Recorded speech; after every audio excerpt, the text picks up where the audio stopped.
5분, 하루에 단 5분, 나무 껍질에 손바닥을 얹는 그 사소한 행동이 사람의 심박수를 측정한 그래프 위에서 명확한, 반박하기 어려운, 그리고 솔직히 말해서 조금은 무서운 궤적을 그려낸다면 여러분은 이 문장을 얼마나 진지하게 받아들이시겠습니까? 이상하게 들린다는 걸 압니다. 하루의 그 짧은 5분이 나머지 23시간 55분의 도시 생활을 상쇄할 만한 무엇을 남길 수 있다는 이야기는 상식적으로 이해가 안 됩니다. 심박수라는 것은 여러분의 유전자, 여러분의 나이, 여러분의 체력, 여러분의 스트레스, 여러분의 카페인 섭취, 여러분의 수면의 질, 이 모든 것의 함수인데 그 안에 나무를 만졌는가라는 변수가 정말로 유의미하게 들어갈 수 있는가? 저 자신도 처음 관련 논문들을 봤을 때 이 생각부터 했습니다. 그런데 데이터를 보면 볼수록 저는 하나의 사실을 인정할 수밖에 없었습니다. 이 변수는 유의미합니다. 유의미할 뿐만 아니라 몇몇 지표에서는 놀랍도록 강력합니다. 만약 하루 5분의 나무 접촉이 여러분의 심박수 그래프에 그렇게 명확한 흔적을 남긴다면, 그리고 그 흔적이 5분이 끝난 뒤에도 몇 시간, 심지어 며칠 동안 이어진다면 여러분이 나무 대신 콘크리트와 화면과 형광등에 둘러싸여 보내는 그 나머지 23시간 55분은 여러분의 심장에게 정확히 무엇을 하고 있는가? 이 질문은 뒤에서 다시 돌아옵니다. 지금은 그저 마음 한구석에 살짝 걸어두시기 바랍니다.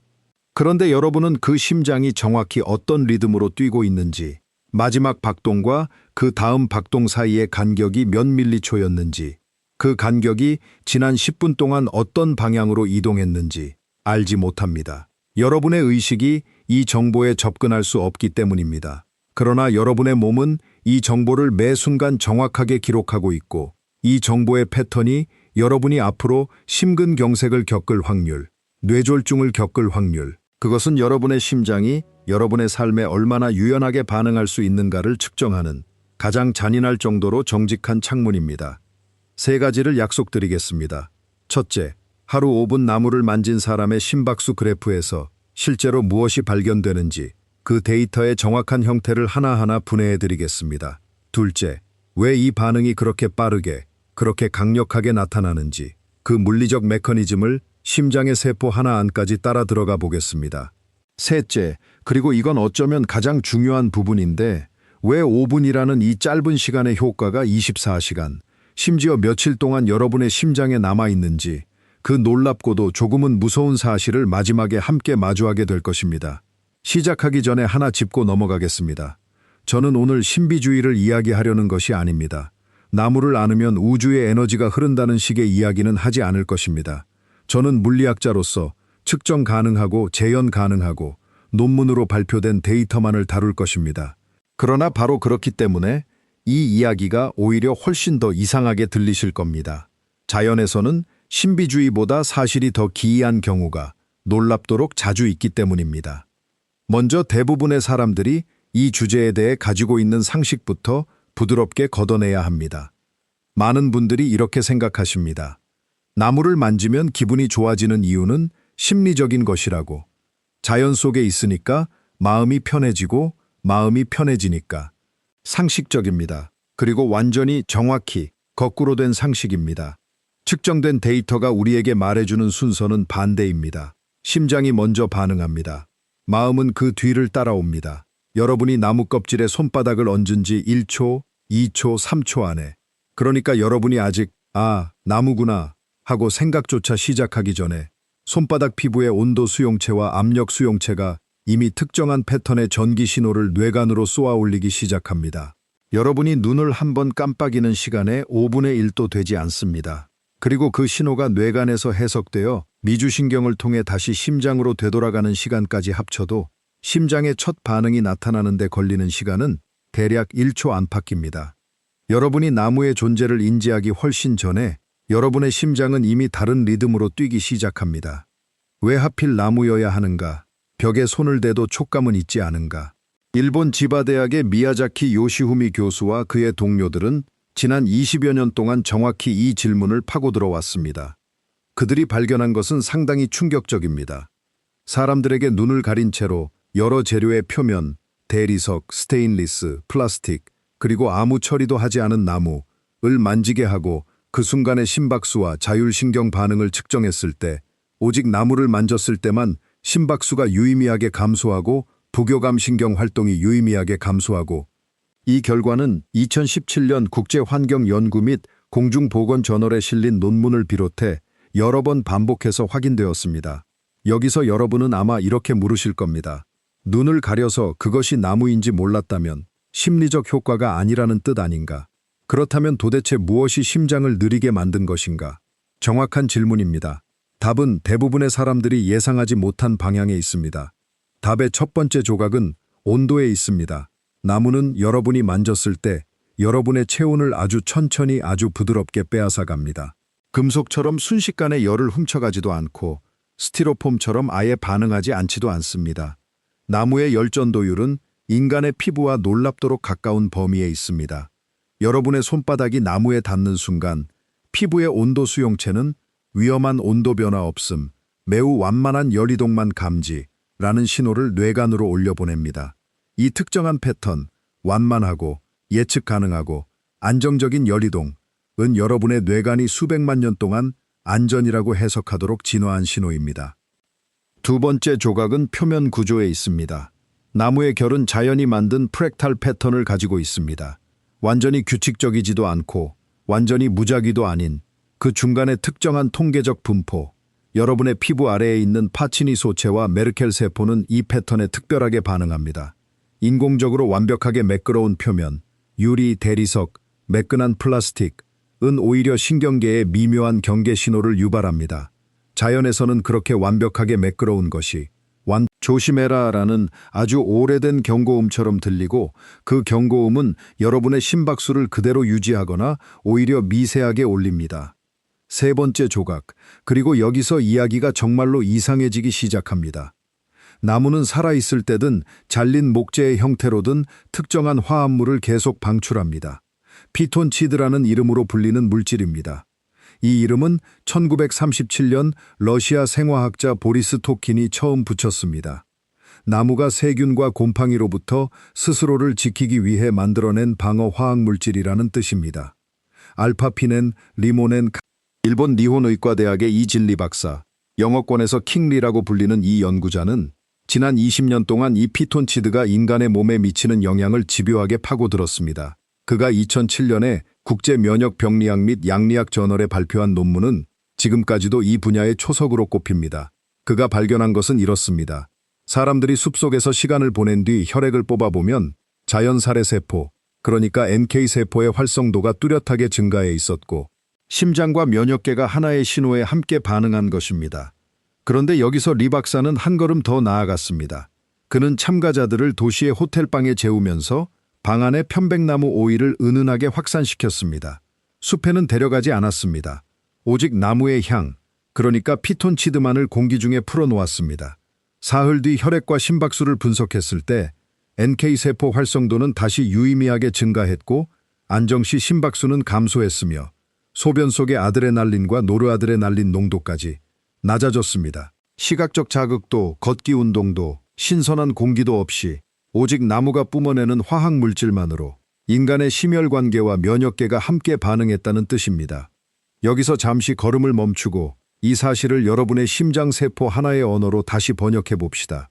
편백나무 오일 속의 알파피넨이라는 분자는 탄소 원자 10개, 수소 원자 16개로 이루어진 하나의 특정한 3차원 구조입니다. 그 결합 하나로 인해 수용체 단백질의 형태가 아주 미세하게 뒤틀립니다. 이 뒤틀림이 세포막 안쪽의 G단백질을 활성화시키고, G단백질은 다시 사이클릭 AMP라는 신호분자를 만들어내고, 사이클릭 AMP는 이온 채널을 열고, 이온 채널이 열리면 전이차가 발생하고, 그 전이차가 여러분의 뇌간으로 흘러들어가는 전기 신호가 됩니다. 그리고 뇌간의 고립노획과 팔겨택에서 이 신호는 미주신경의 원심성 섬유를 통해 다시 아래로 흐릅니다. 그리고 심장의 오른쪽 심방벽에 자리 잡은 동방결절, 여러분 심장의 자연 박동기의 세포들에 도달합니다. 이 세포들의 세포막에는 아세틸콜린 수용체가 있고, 미주신경 말단에서 방출된 아세틸콜린 분자가 그 수용체에 결합하면 세포막의 칼륨 채널이 열리면서 세포 안의 전이가 조금 더 음전기 쪽으로 이동합니다. 이것이 물리적으로 무엇을 의미하는가? 동방결절 세포가 다음 박동을 촉발하는 데 걸리는 시간이 조금 더 길어진다는 뜻입니다. 여러분의 심박수가 떨어진다는 뜻입니다. 그러니까 나무 냄새를 맡는다는 것은 정확히 무엇인가? 알파피넨 분자 하나가 코의 수용체 단백질을 흔들고 그 흔들림이 신호가 되어 뇌관을 거쳐 심장의 페이스메이커 세포까지 내려와서 그 세포의 이온 흐름을 물리적으로 바꾸는 사건입니다. 원자가 원자를 만나고 그 만남이 여러분의 다음 심박까지의 밀리초를 결정합니다. 이건 은유가 아닙니다. 이건 심장 생리학의 기본적인 작동 방식입니다.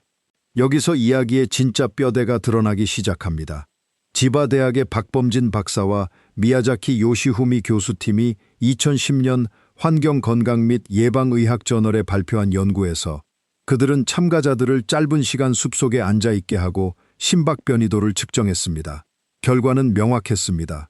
도시 환경에서 같은 시간 동안 앉아있었을 때와 비교해서 숲에서는 심박 변이도의 고주파 성분, 미주신경 활동을 가장 잘 반영하는 지표. 그리고 이 실험에서 정말 흥미로운 부분은 그 반응 속도였습니다. 이러한 생리적 변화는 참가자가 숲에 들어간 지 몇 분 이내에 시작되었고 나무 표면에 실제로 손을 대는 접촉 실험에서는 이 시간이 훨씬 더 압축되었습니다.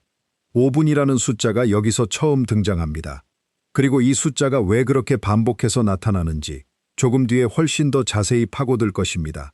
그런데 심박 변이도라는 이 지표에 대해 잠깐 더 자세히 이야기해야 합니다.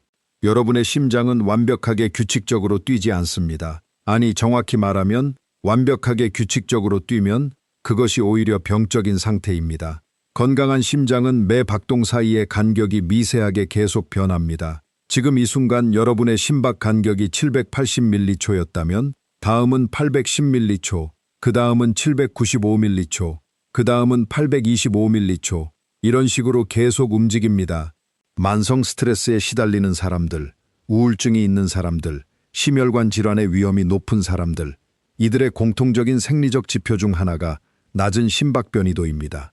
여러분의 심장이 마치 메트로놈처럼 지나치게 규칙적으로 뛰고 있다면 그것은 여러분의 미주신경이 지쳐 있거나 억눌려 있다는 신호입니다.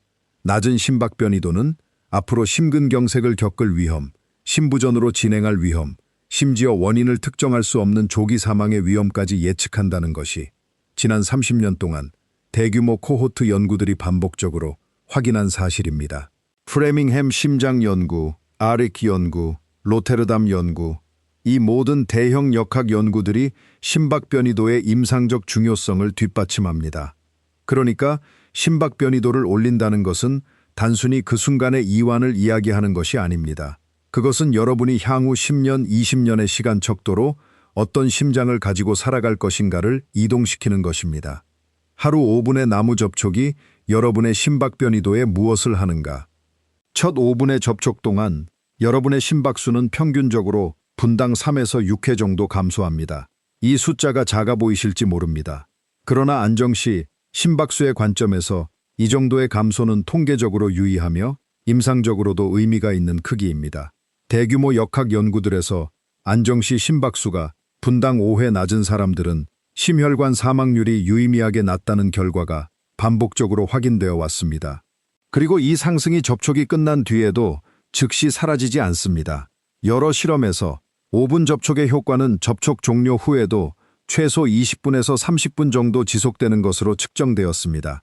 어떤 참가자들에게서는 몇 시간이 지난 뒤에도 기저치보다 높은 심박 변이도가 관찰되기도 했습니다. 여기서 잠깐 멈춰서 물어봅시다. 왜 5분인가? 왜 30초도 아니고 30분도 아니고 하필 5분 근처인가?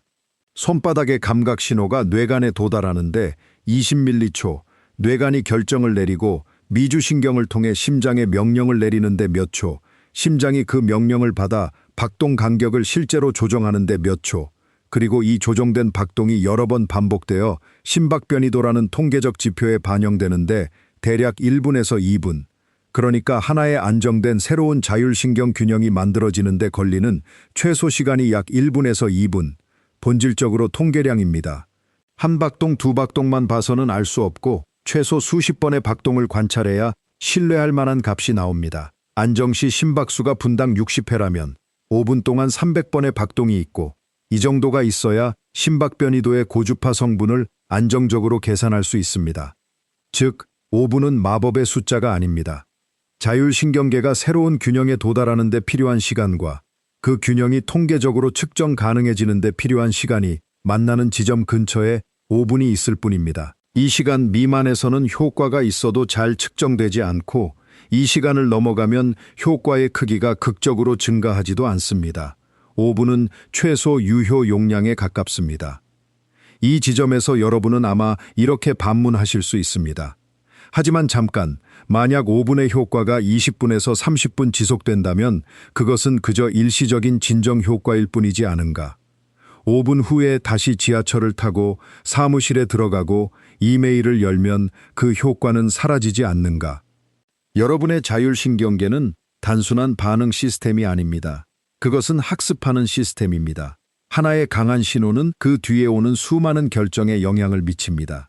여러분이 5분 동안 나무의 안전 신호를 받았을 때 여러분의 뇌관과 시상하부는 단지 그 순간의 심박수만 조절한 것이 아니라 이후 몇 시간 동안의 스트레스 반응, 임계값 자체를 미세하게 조정합니다. 다음에 여러분이 지하철에서 밀리거나 상사의 이메일을 받거나 예상치 못한 청구서를 열었을 때 한 번의 5분으로는 이 효과가 크지 않을 수 있습니다. 그러나 이것이 반복되면, 그러니까 여러분이 하루에 5분씩 살아있는 나무와 물리적으로 접촉하는 습관을 만들면 여러분의 자율신경계의 기저설정이 조금씩 이동합니다.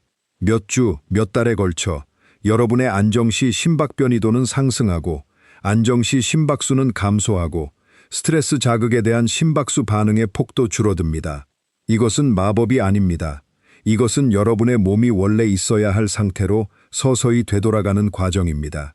리 박사의 후속 연구와 여러 다른 연구팀들의 발견을 종합해보면 짧은 자연 접촉의 일부 효과는 접촉 후 몇 시간이 아니라 며칠 동안 지속됩니다. 특히 NK세포 활성도, 코르티솔 리듬의 정상화, 안정시 심박수의 감소 같은 지표들은 한 번의 강한 자연 노출 후 최대 30일까지 기저치보다 나은 상태를 유지한다는 관찰이 반복적으로 보고되어 왔습니다. 30일, 들어 30분이 아니라. 만성적으로 낮은 수준의 교감신경 우위 상태에 놓인 몸의 심장세포들은 시간이 지날수록 그 상태를 새로운 정상으로 받아들이기 시작합니다. 이 세포들의 세포막에는 베타 아드레날린 수용체, 아드레날린과 노르아드레날린이 결합하는 수용체의 밀도가 조금씩 조정되고 세포 안쪽의 칼슘 처리 시스템의 감도가 조금씩 이동하고 미토콘드리아의 대사 프로파일이 조금씩 바뀝니다. 여러분의 심장세포 하나하나가 만성 각성 상태에 맞게 자기 자신을 재설계하기 시작합니다. 이것을 심장 리모델링이라고 부릅니다.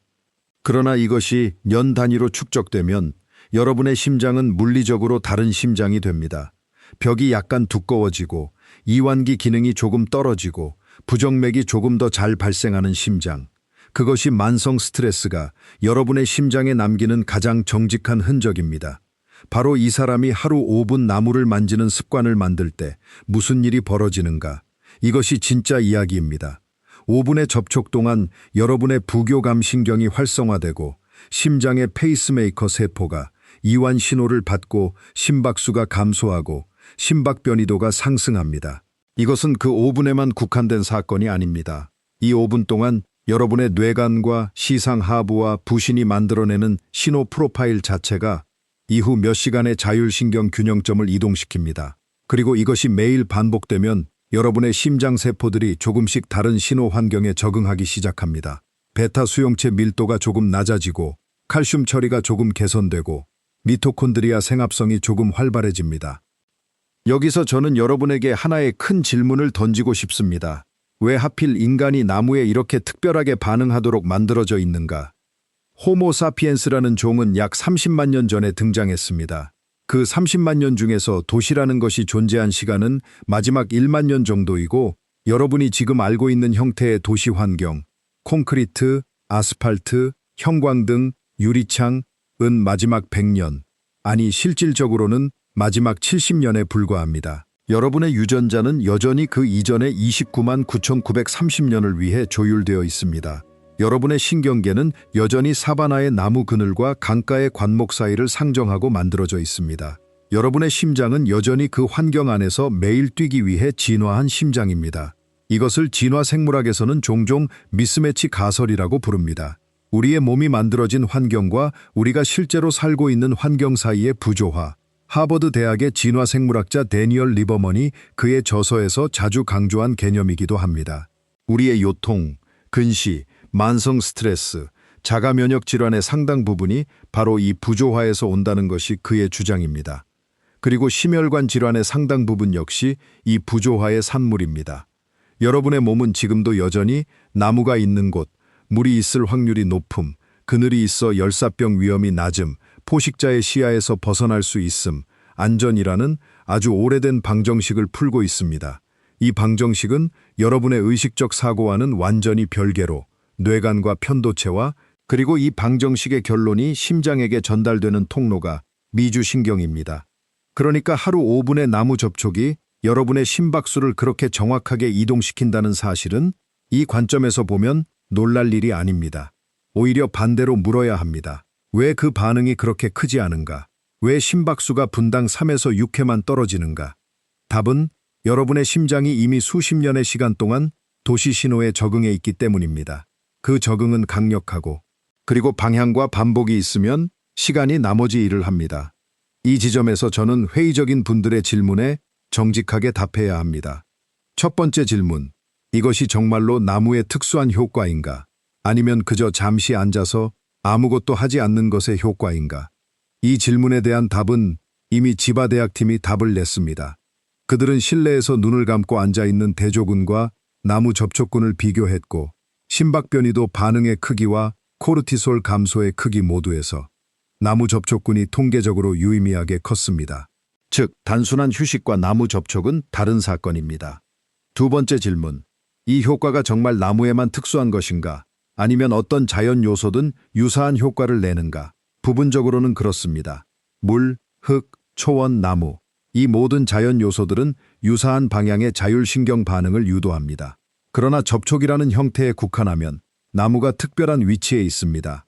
물은 접촉하기 어렵고 흙은 매일 접촉하기 실용적으로 힘들지만 나무는 도시 안에서도 여전히 손을 뻗을 수 있는 거리에 있는 경우가 그리고 나무의 열전도율, 표면 프랙탈, 피톤치드 방출이 결합된 신호 프로파일은 다른 어떤 표면도 대체하기 어려운 특수한 것입니다. 세 번째 질문, 그렇다면 왜 이 지식은 상식이 아닌가? 왜 병원의 처방 전에 이것이 적혀 있지 않은가? 정직하게 답하자면 부분적으로는 처방되기 시작했습니다. 일본에서는 삼림욕이라는 개념이 1982년 임야청 장관 아키야마 도모히데에 의해 공식적으로 명명되었고 유럽의 여러 나라와 뉴질랜드에서는 의사가 자연 처방을 공식적으로 발행할 수 있는 제도가 시범 운영되고 있습니다. 영국의 국민보건 서비스도 이 방향으로 움직이고 있습니다. 그러나 개인의 일상 수준에서 이 지식이 아직 충분히 통합되지 않은 이유는 여러 가지입니다. 첫째, 자연 접촉은 상품화하기 어렵습니다. 팔 수 있는 알약이 아닙니다. 둘째, 그 효과가 극적이라기보다는 누적적입니다. 하루 사이에 여러분이 죽거나 사는 문제가 아니라 10년, 20년, 30년에 걸쳐. 셋째, 그리고 이것이 가장 중요할지도 모르는데 우리는 자신의 심장이 어떤 상태인지를 스스로 정확히 감지하지 못합니다. 만성적인 미주신경 억제 상태에 있는 사람을 자신의 정상으로 받아들입니다. 이 마지막 지점이 저를 개인적으로 가장 불편하게 만드는 부분입니다. 여러분은 자신의 심박 변이도를 직접 느낄 수 없습니다. 여러분의 심장이 지나치게 규칙적으로 뛰고 있는지, 매 박동 사이의 간격이 얼마나 유연한지, 그런데 대부분의 사람들은 자신의 심박 변이도가 얼마인지 평생 모릅니다. 그러니 그것이 매일 조금씩 낮아지고 있어도 아무도 알아채지 못합니다. 그리고 어느 날 심근경색이 오거나 심방세동 진단을 받았을 때 여러분은 그것이 갑자기 온 것이 아니라 30년에 걸쳐 서서히 조립되어 온 사건이라는 사실을 알게 됩니다. 로저 얼리치라는 환경심리학자가 있습니다. 1984년 그는 사이언스 저널에 한 편의 논문을 발표했습니다. 지금까지도 이 분야에서 가장 자주 인용되는 논문 중 하나입니다. 펜실베이니아의 한 병원에서 담낭 수술을 받은 환자들의 회복 기록을 10년치 뒤졌습니다. 그리고 그들의 병실 창문이 어떤 풍경을 향하고 있었는지를 확인했습니다. 어떤 병실은 벽돌벽을 향해 있었고 어떤 병실은 작은 나무 몇 그루가 있는 정원을 향해 있었습니다. 같은 병원, 같은 수술, 같은 의료진, 비슷한 연령대의 환자들. 결과는 이랬습니다.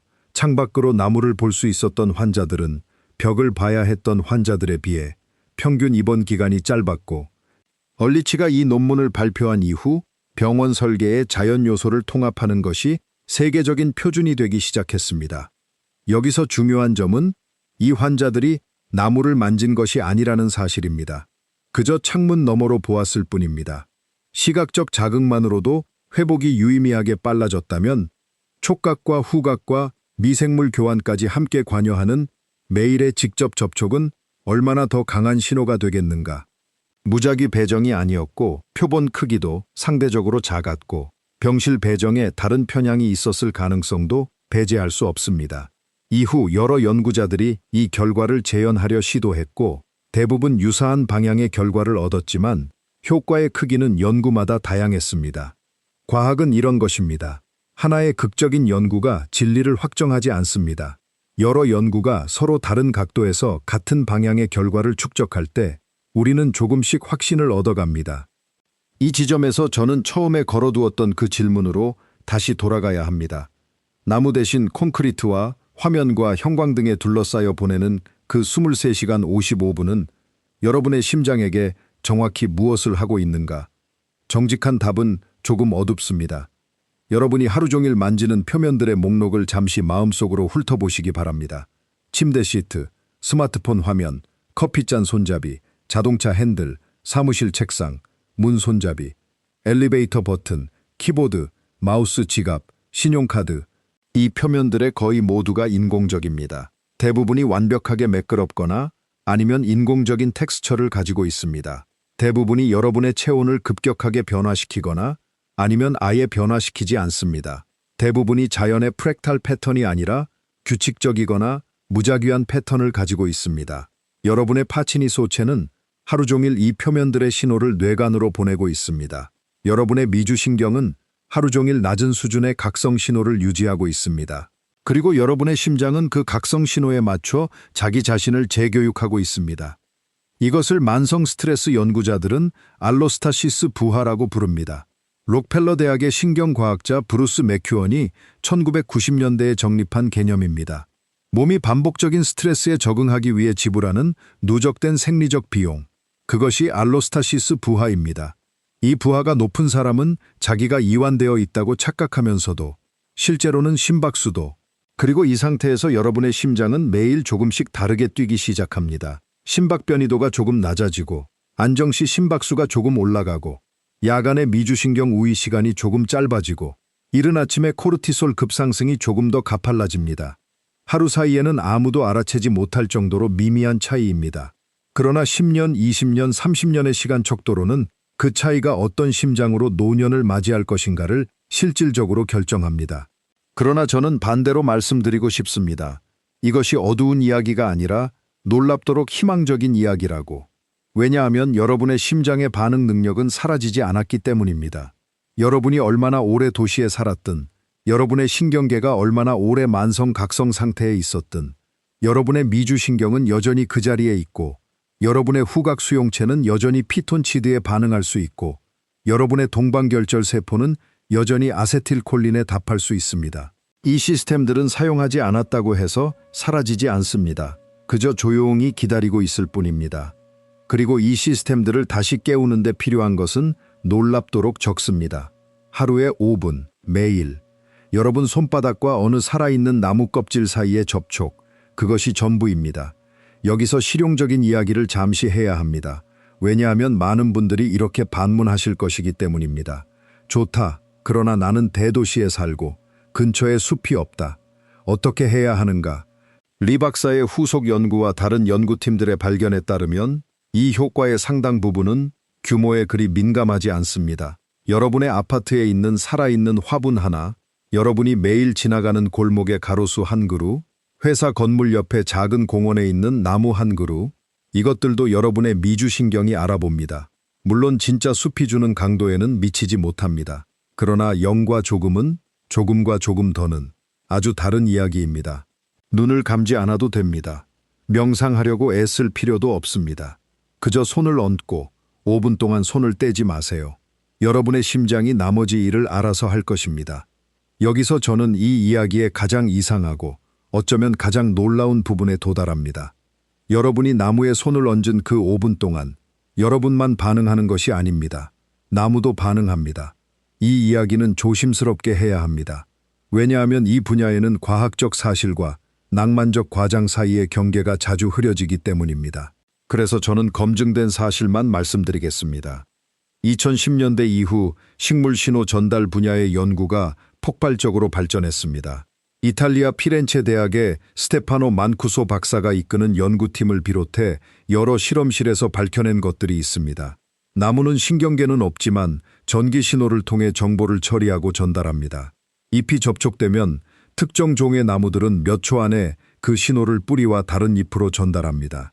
브리티시 컬럼비아 대학의 수잔 시마드 박사가 20여 년에 걸쳐 밝혀낸 이 숲의 지하 통신망은 이제 주류 생태학의 일부가 되었습니다. 여러분이 나무에 손을 얹었을 때 나무가 여러분을 인식한다고 말하는 것은 과학적으로 정확하지 않습니다. 나무에게는 인식이라고 부를 만한 통합된 의식이 없기 때문입니다. 그러나 나무의 표피세포들이 여러분의 손바닥의 온기와 미세한 압력에 반응한다는 것, 그리고 그 반응이 세포 수준에서 화학적 변화를 일으킨다는 것은 사실입니다. 그러니까 여러분과 나무 사이에서 벌어지는 5분의 접촉은 완전히 일방적인 사건이 아닙니다.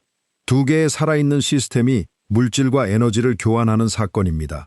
열, 압력, 휘발성 화합물, 미생물. 이 모든 것이 그 접촉면을 가로질러 이동합니다. 그리고 그 이동의 결과 중 하나가 여러분의 심장이 다른 리듬으로 뛰기 시작한다는 사실입니다. 여러분의 심장이 5분 동안 새로운 리듬으로 뛴 뒤 다시 도시로 돌아왔을 때 그 5분 동안 심장 세포들이 받은 신호 프로파일 자체가 그 세포들의 유전자 발현에 미세한 흔적을 남깁니다. 어떤 유전자가 얼마나 활성화될 것인가, 어떤 이온 채널이 얼마나 많이 만들어질 것인가, 어떤 수용체가 얼마나 세포막에 배치될 것인가, 이 모든 결정에 그 5분이 아주 작지만 실제인 영향을 미칩니다. 그리고 이것이 매일 반복되면 여러분의 심장세포들은 서서히 자신들을 재구성합니다. 여러분의 안정시, 심박수 그래프에서 명확한 하강 곡선으로 나타납니다. 여러분의 혈압 그래프에서, 여러분의 야간 미주신경 우위 시간의 그래프에서, 여러분의 이른 아침, 코르티솔 곡선의 그래프에서 명확한, 반박하기 어려운, 그리고 여러분에게 실질적인 이득을 주는 흔적으로 나타납니다. 이제 여러분에게 이 이야기의 마지막 층을 열어보이고 싶습니다. 여러분의 심장은 여러분이 태어난 순간부터 지금까지 단 한 번도 멈춘 적이 없습니다. 여러분이 자고 있을 때도, 여러분이 이 이야기를 듣고 있는 지금도, 여러분이 잠깐 딴 생각을 하는 그 순간에도 여러분의 심장은 뛰고 있습니다. 하루에 약 10만 번, 1년에 약 3,600만 번, 여러분이 지금까지 살아온 세월 동안 아마 20억 번 이상 뛰었을 것입니다. 그 20억 번의 박동 중에서 여러분이 의식적으로 조절한 박동은 몇 번입니까? 아마 한 번도 없을 것입니다. 여러분의 심장은 여러분의 지시를 받지 않고 뛰어왔고 여러분이 죽는 날까지 여러분의 지시 없이 계속 뛸 것입니다. 그렇다면 여러분의 심장은 누구의 지시로 뛰고 있는가? 여러분의 심장은 여러분의 환경의 지시로 뛰고 있습니다. 여러분의 심장은 여러분의 뇌관이 실시간으로 받아들이는 신호들, 여러분이 만지는 표면, 여러분이 숨쉬는 공기, 여러분이 보는 풍경, 여러분이 듣는 소리에 조응해서 매 박동의 간격을 조정합니다. 즉, 여러분의 심장은 여러분의 환경의 리듬을 반영하는 거울입니다.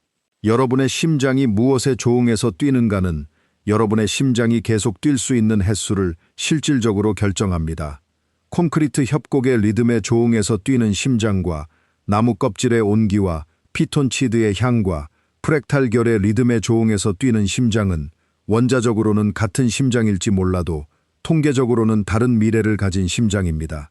이 관점에서 보면 하루 5분 나무를 만지는 습관은 여러분이 여러분의 심장에게 매일 짧게나마 이런 리듬으로도 뛸 수 있다 라는 기억을 주는 행동입니다. 여러분의 심장이 도시의 만성 각성 리듬을 잊지 않도록, 그러나 그것만이 유일한 리듬이 아니라는 사실도 함께 기억하도록 매일 짧게 다른 신호를 흘려보내는 행동입니다. 이것을 신비주의라고 부르실 수도 있습니다. 그러나 저는 이것이 그저 정확한 서술이라고 생각합니다. 여러분의 심장은 하나의 물리적 시스템이고, 물리적 시스템은 자기가 받은 신호의 통계에 따라 자기 상태를 조정합니다. 여러분의 심장이 어떤 통계적 상태에 정착할 것인가를 결정합니다. 그렇다면 마지막 질문이 남습니다. 아까 잠시 걸어두었던 그 질문입니다. 만약 하루 5분의 나무 접촉이 여러분의 심박수 그래프에 그렇게 명확한 흔적을 남길 수 있다면, 그리고 그 흔적이 매일 반복되며 축적된다면, 여러분이 오늘 하루 동안 반복한 다른 모든 것들, 여러분이 매일 눈을 뜨자마자 확인하는 그 화면, 여러분이 매일 앉는 그 의자, 여러분이 매일 밤 잠들기 전 보는 그 콘텐츠, 여러분이 매일 반복하는 그 대화들, 그 모든 것들은 지금 이 순간 여러분의 심장에게 어떤 리듬을 가르치고 있는가? 여러분은 매일 자신의 심장에게 무엇을 가르치고 있는지 정확히 알고 계십니까? 그리고 그 가르침이 20억 번째 박동을 넘어 30억 번째, 40억 번째 박동을 향해 여러분의 심장을 어떤 방향으로 조각하고 있는지 정말로 알고 계십니까? 이 질문은 저도 답을 모릅니다. 그러나 이 질문이 여러분의 마음 어딘가에 조용히 남아 오늘 밤 여러분이 잠들기 전 자기 심장의 박동을 손가락 끝으로 잠시 느낄 때, 내일 아침 여러분이 창문 밖에 어떤 나뭇가지를 볼 때, 그리고 어쩌면 그 순간에 여러분의 손이 여러분의 의식보다 먼저 그 껍질을 향해 자연스럽게 뻗어나갈지도 모릅니다. 하루 5분, 여러분의 심장이 다른 리듬을 잠시 기억하는 시간, 그것이 시작하기에 얼마나 짧은 시간인지 생각해 보시기 바랍니다. 그리고 그것이 여러분의 심장에게 얼마나 오래된 시간인지도 함께 생각해 보시기 바랍니다.